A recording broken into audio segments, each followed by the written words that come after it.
नमस्कार विद्यार्थियों, आपका ऑनलाइन क्लासेस में फिर से स्वागत है। तो ध्यान दीजिए, हम पिछला जो टॉपिक पढ़ रहे थे ऑक्सीकरण व अपचयन अभिक्रिया पढ़ेंगे आज। तो इसके आधार पर देखिए, सबसे पहले हम पढ़ेंगे ऑक्सीजन के संयोग एवं वियोजन के आधार पर। हमने पढ़ा था सबसे पहले ऑक्सीजन के संयोग एवं वियोजन के आधार पर, दूसरा मैंने बताया था आपको हाइड्रोजन के संयोग और वियोजन के आधार पर, तीसरा बताया था मैंने विद्युत धनी या ऋण विद्युतीय तत्वों के संयोग एवं वियोजन के आधार पर, चौथा मैंने बताया था आपका ऋण विद्युतीय तत्व या विद्युत ऋणी तत्वों के संयोग एवं वियोजन के आधार पर, और पांचवा मैंने बताया था आपको इलेक्ट्रॉन के आदान प्रदान के आधार पर। आदान प्रदान का मतलब हो गया संयोग एवं वियोजन के आधार पर। तो सबसे पहले आज देखेंगे हम ऑक्सीजन के संयोग एवं वियोजन के आधार पर। आप सभी जानते हैं संयोग का मतलब होता है जुड़ना और वियोजन का मतलब होता है बाहर निकलना। तो सबसे पहले देखेंगे ये संयोजन ऑक्सीजन के संयोग एवं वियोजन के आधार पर। तो देखिए, सबसे पहले हम पढ़ेंगे ऑक्सीकरण अभिक्रिया। ऑक्सीकरण किसके आधार पर? ऑक्सीजन के संयोग और वियोजन के आधार पर। तो देखिए ऑक्सीकरण अभिक्रिया की परिभाषा। तो देखिए, वह रासायनिक अभिक्रिया, एक बार इसको ध्यान से मुख्य लिए समझिए एक बार। वह रासायनिक अभिक्रिया जिसमें ऑक्सीजन का संयोग हो, अर्थात ऑक्सीजन आपके जुड़े, उसको हम बोलेंगे ऑक्सीकरण अभिक्रिया। इसी के अंदर आती है आपकी अपचयन अभिक्रिया। ठीक है, अपचयन अभिक्रिया में क्या होगा? ऑक्सीजन, देखिए ऑक्सीजन में ऑक्सीजन आके जुड़ रहा है, मतलब कि कोई भी तत्व या परमाणु ऑक्सीकृत होगा। ठीक है, इसी प्रकार से अपचयन अभिक्रिया की परिभाषा होगी ऑक्सीजन का बाहर निकलना। जो पहले से ऑक्सीकृत हुआ हुआ तत्व है, यौगिक है, उसमें से क्या होगी? ऑक्सीजन बाहर निकलेगी। ठीक है, तो इसको हम बोलेंगे अपचयन अभिक्रिया। तो ध्यान दीजिए, सबसे पहले आप हम परिभाषा लिखेंगे ऑक्सीकरण अभिक्रिया की ऑक्सीजन के संयोग और वियोजन के आधार पर। तो देखिए, वह रासायनिक या वे रासायनिक भी लिख सकते हो आप। वह रासायनिक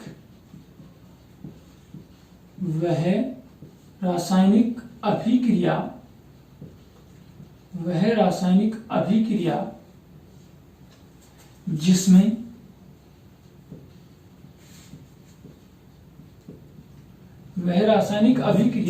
जिसमें ऑक्सीजन का O2 का संयोग हो क्या कहलाएगी? ऑक्सीकरण अभिक्रिया कहलाती है। संयोग हो उसे ऑक्सीकरण अभिक्रिया कहते हैं। उसे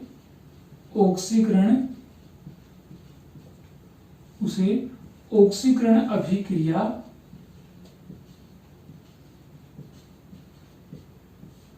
कहा जाता है या कहते हैं।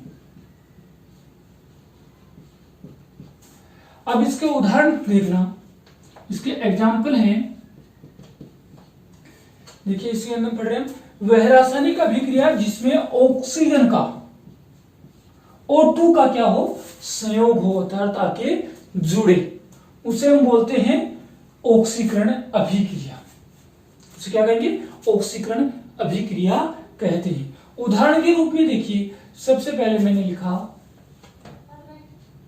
H2+O, हाइड्रोजन के साथ में ऑक्सीजन जुड़ गया, यहां मैंने 2H2 कर दिया। ये क्या होगा? 2H2, अर्थात इस हाइड्रोजन का H2O में क्या हो गया? ऑक्सीकृत हो गया। हाइड्रोजन है, H2 किस में ऑक्सीकृत हो गई? H2O में ऑक्सीकृत हो गई। ठीक है, लेकिन ये आपका अपचयन अभिक्रिया में भी इसका उदाहरण आ सकता है। कैसे होगा? इसको हम जैसे उल्टा करेंगे, जैसे इसको विपरीत करेंगे, 2H2O को हाइड्रोजन और ऑक्सीजन में वापस डिवाइड करेंगे विद्युत अपघटन अभिक्रिया के रूप में। जैसे विद्युत धारा प्रवाहित करेंगे, ये हाइड्रोजन और ऑक्सीजन में अपघटित होगी, अर्थात जल में से ऑक्सीजन क्या हो जाएगी? बाहर निकल जाती है। इसलिए वो किसका उदाहरण हो जाएगा? अपचयन अभिक्रिया का उदाहरण हो जाएगा।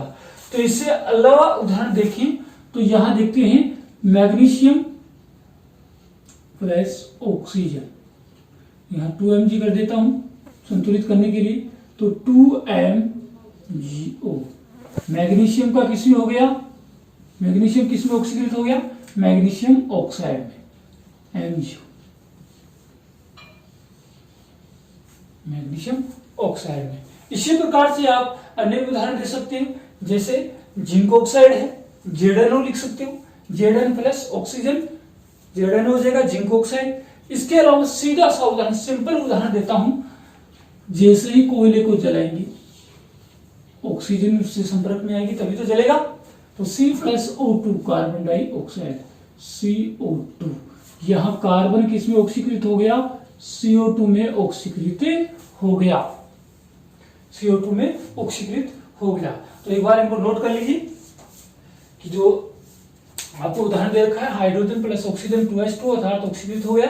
अगर देखा जाए तो ये अपचयन के अंदर भी आ सकता है, क्योंकि हाइड्रोजन का भी तो सहयोग हो रहा है इसमें, ऑक्सीजन के साथ में कौन जुड़ रहा है, कौन जुड़ रहा है, हाइड्रोजन जुड़ रहा है कि नहीं जुड़ रहा है, तो हाइड्रोजन का सहयोग हो गया, तो किसमें आ गया, अपचयन अभिक्रिया में।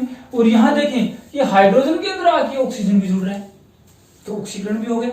तो ठीक है, तो ये रेडॉक्स अभिक्रिया का उदाहरण है, लेकिन कोई दिक्कत नहीं है, आप यहाँ पर भी इसको लिख सकते हैं। एक बार इनको नोट कर लीजिए, आगे बढ़ते हैं, आपकी होगी। इसके अलावा अन्य उदाहरण अगर आपके नजरों में कोई भी हो सकता है, कोई भी जिसके साथ में ऑक्सीजन जुड़ती हो, या इसका अन्य उदाहरण लिख सकते हो आप। एक और लिखना चाहो तो आप लिख सकते हो सल्फर की अभिक्रिया SO2, S plus O2, sulphur plus oxy SO2, sulphur का इसमें हो गया SO2 में ऑक्सीकृत हो जाता है। तो नोट कर लीजिए एक बार इसको, ऑक्सीकरण अभिक्रिया हो गई किसके आधार पर, O2 के आधार पर, संयोजन के आधार पर। अब आगे बढ़ते हैं, वियोजन अभिक्रिया। वियोजन क्या, अपचयन अभिक्रिया, ठीक है। अपचयन अभिक्रिया देखिए, अपचयन अभिक्रिया के अंदर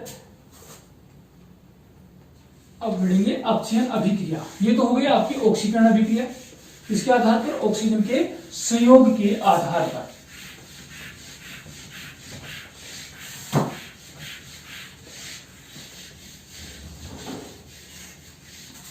ऑक्सीजन के संयोग के आधार पर अब लिखेंगे अपचयन अभिक्रिया। अपचयन किसके आधार पर, ऑक्सीजन के संयोग और वियोजन के आधार पर। उसमें क्या हो रहा था, ऑक्सीकरण में ऑक्सीजन जुड़ रही थी, इसमें ऑक्सीजन का वियोजन होगा अर्थात बाहर निकले। वह रासायनिक अभिक्रिया, वह रासायनिक अभिक्रिया, वह रासायनिक अभिक्रिया, वह रासायनिक अभिक्रिया जिसमें ऑक्सीजन, जिसमें O2 बाहर निकले, बाहर ऑब्लिक उत्सर्जित, बाहर या वियोजन, O2 का क्या हो, वियोजन, बाहर ऑब्लिक वियोजन हो, अपचयन अभिक्रिया कहलाती है, अपचयन अभिक्रिया कहलाती है, अपचयन अभिक्रिया कहलाती है। तो वह रासायनिक अभिक्रिया जिसमें ऑक्सीजन बाहर निकले अर्थात टूटे, अर्थात उसको हम क्या बोलेंगे, अपचयन अभिक्रिया। ऑक्सीकरण में क्या क्या था, ऑक्सीजन जुड़ रही थी, अंदर आ रही थी, संयुक्त हो रही थी, यहां पर क्या हो रहा है, ऑक्सीजन बाहर निकल रही है। तो इसके अन्य उदाहरण देखिए, कोई दिक्कत नहीं है, वही उदाहरण लेंगे। एक बार ध्यान दीजिए, उदाहरण के रूप में ले सकता हूं मैं यहां पर एग्जाम्पल लेते हैं, सिंपल सा उदाहरण लेता हूं आपका, वही पहले वाला, magnesium oxide MgO, Mg plus O, ठीक है। मैग्नीशियम ऑक्साइड था, ऑक्सीजन क्या हो गई, बाहर निकल गई, या इसको मैं लिख सकता हूं 2MgO, यहां हो जाएगा 2Mg प्लस O2, ये क्या हो जाएगी, बाहर निकल जाएगी, ठीक है। इसी प्रकार से लिख सकते हैं पोटेशियम क्लोरोटेट्रा ऑक्साइड का 2KClO3, 3। तो ये बन जाएगा potassium chloride 2KCl plus O2 है तो 3O2 बाहर निकलेगी। तो ये क्या बन गया, क्या हो गया, ऑक्सीजन बाहर निकल रही है। देखिए 2KCl3 अर्थात पोटेशियम क्लोराइड टेट्रा ऑक्साइड किसमें अपचयित हो रहा है, पोटेशियम क्लोराइड में। देखिए यहां एक बार समझिए, यहां पर मैग्नीशियम ऑक्साइड का अपचयन किसमें हो रहा है, मैग्नीशियम में, मैग्नीशियम में अपचयन या अपचयित हो रहा है। ठीक है, यहां लिख सकते हैं 2KClO3 किसमें अपचयित हो रहा है, 2KCl क्योंकि ऑक्सीजन बाहर निकल रहा है। इसी प्रकार से अन्य उदाहरण लें तो इसका अन्य उदाहरण लेते हैं जैसे जिंक ऑक्साइड प्लस कार्बन। बहुत ही अच्छा उदाहरण है ये, आपका रेडॉक्स अभिक्रिया के अंदर भी आएगा। ZnO zinc oxide plus carbon, zinc oxide plus carbon, जिनसे इसकी अभिक्रिया लिखेंगे Zn प्लस CO। बन रहा है कि नहीं बन रहा है, ध्यान से देखिए। तो यहां ध्यान दीजिए, इसमें दोनों हो रही है, एक बार इसको समझना। यहां पर जिंक ऑक्साइड में से क्या निकल रही है बाहर, ऑक्सीजन बाहर निकल रही है कि नहीं। यहां ध्यान दीजिए, यहां ZnO जिंक में क्या हो रहा है, अपचयित हो रहा है। लेकिन साथ में देखिए ये तो हो गया अपचयन, ठीक है। लेकिन कार्बन के साथ में कौन जुड़ रहा है, ऑक्सीजन जुड़ रहा है। कार्बन के साथ में क्या जुड़ गया, ऑक्सीजन जुड़ गया। तो कार्बन का क्या हो रहा है, ऑक्सीकरण हो रहा है। क्या हो रहा है, ऑक्सीकरण। ध्यान रखना, कार्बन का क्या हो रहा है, ऑक्सीकरण हो रहा है। तो इस प्रकार से आपकी ऑक्सीजन के संयोग वियोजन के आधार पर आपकी ऑक्सीकरण और अपचयन अभिक्रियाएं कंप्लीट होती है। एक बार नोट कर लीजिए जल्दी स्पीड से। वह रासायनिक अभिक्रिया जिसमें ऑक्सीजन बाहर निकले या ऑक्सीजन का उत्सर्जन हो, ऑक्सीजन बाहर निकले, उसको हम बोलते हैं अपचयन अभिक्रिया कहलाती है। अब हम पढ़ेंगे नेक्स्ट जो अभिक्रिया है वही ऑक्सीकरण और अपचयन, लेकिन किसके आधार पर, हाइड्रोजन के संयोग और वियोजन के आधार पर। हाइड्रोजन के संयोग और वियोजन के आधार पर ध्यान दीजिए। अब हम पढ़ेंगे हाइड्रोजन के संयोग और वियोजन के आधार पर। यहां केवल आप लिख लीजिए ऑक्सीजन की जगह हाइड्रोजन के संयोग एवं वियोजन के आधार पर। सबसे पहले पढ़ेंगे हम ऑक्सीकरण।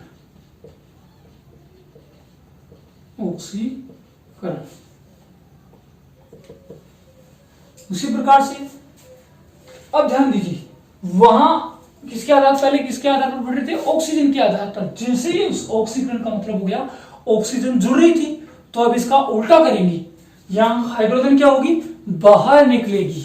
ऑक्सीकरण में क्या होगा, हाइड्रोजन बाहर निकलेगी। और अपचयन में क्या होगा, ऑक्सीजन बाहर निकल रही थी, यहां हाइड्रोजन प्रवेश करेगी, जुड़ेगी। तो ठीक है, उसके विपरीत करेंगे यहां पर। वह रासायनिक अभिक्रिया, वह रासायनिक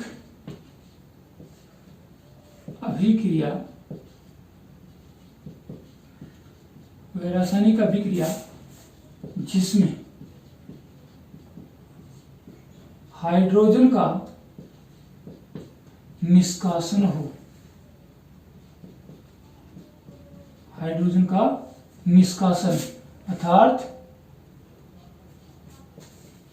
बाहर हो, क्या कहलाएगी, ऑक्सीकरण अभिक्रिया कहलाती है। ऑक्सीकरण अभिक्रिया कहलाती है। ऑक्सीकरण अभिक्रिया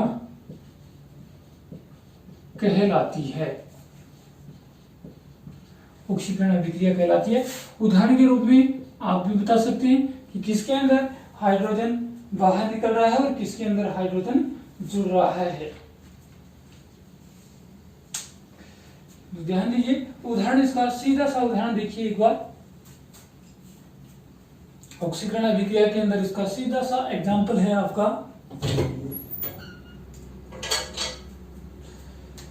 उदाहरण है, देखिए 2H2 या हाइड्रोजन सल्फाइड की अभिक्रिया ऑक्सीजन से करवाएं। किसकी अभिक्रिया? हाइड्रोजन सल्फाइड की अभिक्रिया ऑक्सीजन से करवाएं तो आपका जल और सल्फर बनता है। तो ध्यान दीजिए, हाइड्रोजन सल्फाइड H2S की अभिक्रिया किसके साथ में करवाएं? ऑक्सीजन के साथ में करवाएं तो ये बना लेता है जल 2H2 plus sulphur H2। 2H2 लिखा है तो यहां पर कर दीजिए 2H2S हाइड्रोजन सल्फाइड। यहां ध्यान दीजिए, यहां सल्फर था, हाइड्रोजन सल्फाइड था, उसमें क्या हो रहा है? हाइड्रोजन बाहर निकल रहा है कि नहीं निकल रहा है? हाइड्रोजन बाहर निकल गया कि नहीं निकल गया? केवल क्या बचा? सिर्फ सल्फर बचा है, हाइड्रोजन बाहर निकल गया। इसलिए हाइड्रोजन सल्फाइड का सल्फर में क्या हो रहा है? ऑक्सीकरण हो रहा है। क्या हो रहा है? ऑक्सीकृत हो रहा है। यहां लिख सकते हो आप H2S का H2 में ऑक्सीकृत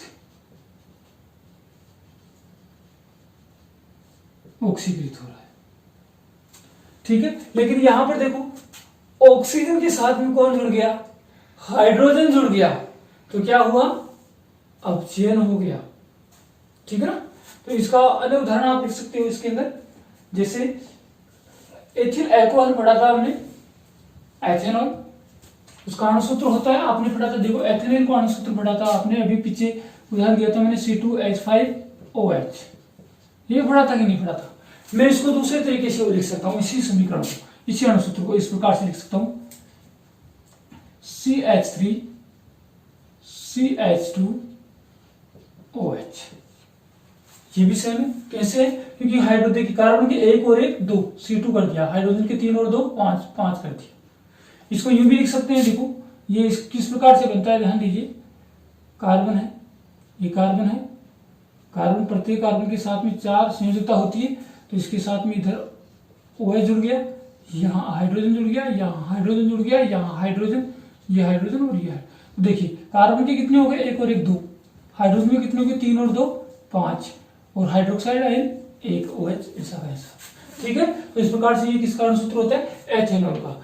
तो यहाँ देखिए, जैसे एथेनॉल में से ये अभिक्रिया का ऑक्सीकरण होगा, ऑक्सीजन से करवाएंगे, तो यहां से क्या निकलेगा बाहर? एथेनॉल में ये डिवाइड हो जाएगा और साथ में क्या बनेगा? हाइड्रोजन इसमें से बाहर निकल जाएगी। तो देखिए CH2OH था, उत्प्रेरक के रूप में इसको उपयोग करें, ऑक्सीकृत करवा रहे हैं, तो ये बन जाएगा CH3CHO, एथेनॉल में डिवाइड हो जाएगा। एथेनॉल है वो किस में डिवाइड हो जाएगा? एथेनॉल में।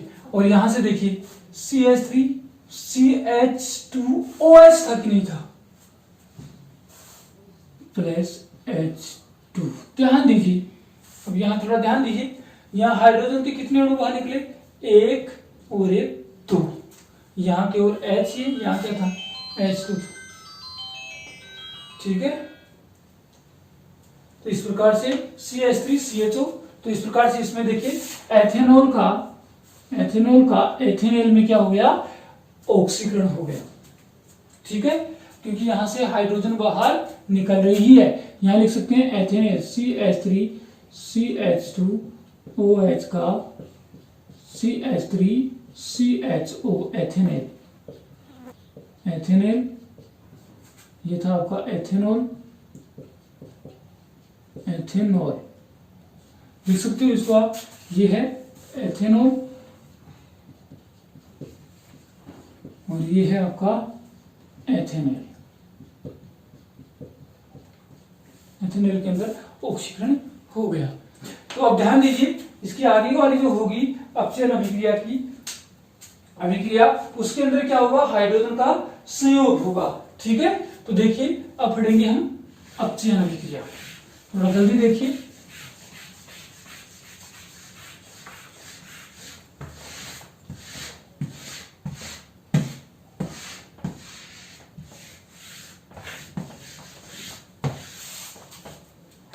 देखिए अब पढ़ेंगे हम अपचयन अभिक्रिया, उसका उल्टा हो जाएगा ऑक्सीकरण।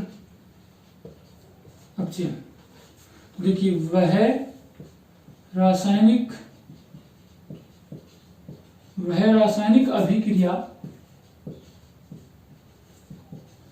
अभिक्रिया जिसमें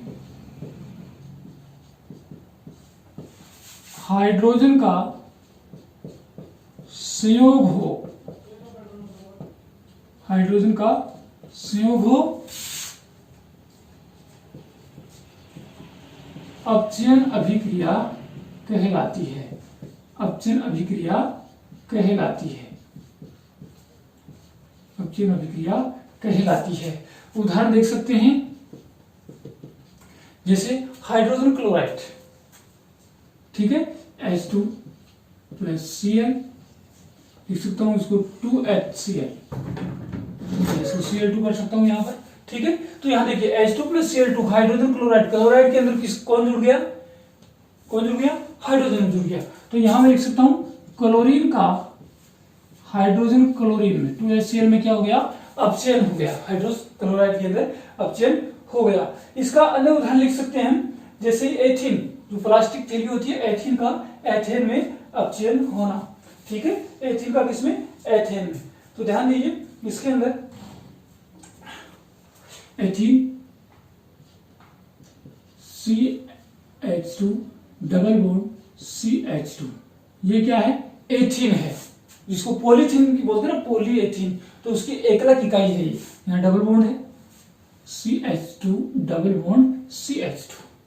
जैसे इसके अंदर हाइड्रोजन जुड़ेगा, लेकिन यहां थोड़ा ध्यान दीजिए, निकिल एक उत्प्रेरक है और इसका 473 केल्विन के ऊपर इसको गर्म किया जाएगा, 473 केल्विन और 100 एटमॉस्फेयर दाब होगा, वायुमंडलीय दाब 100 ATM।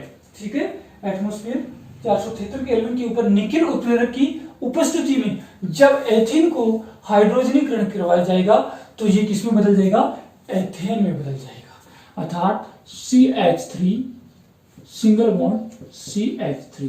ध्यान दीजिए, यहां 2 और 2 4 हाइड्रोजन थे, यहां कितने हो गए, 3 और 3 6 हाइड्रोजन हो गए। तो इसमें क्या हो गया, ये दोनों हाइड्रोजन भी जुड़ गए। तो यहां पर किसका अपचयन हुआ, एथिन का एथेन में अपचयन, एथिन का एथेन में अपचयन हो गया।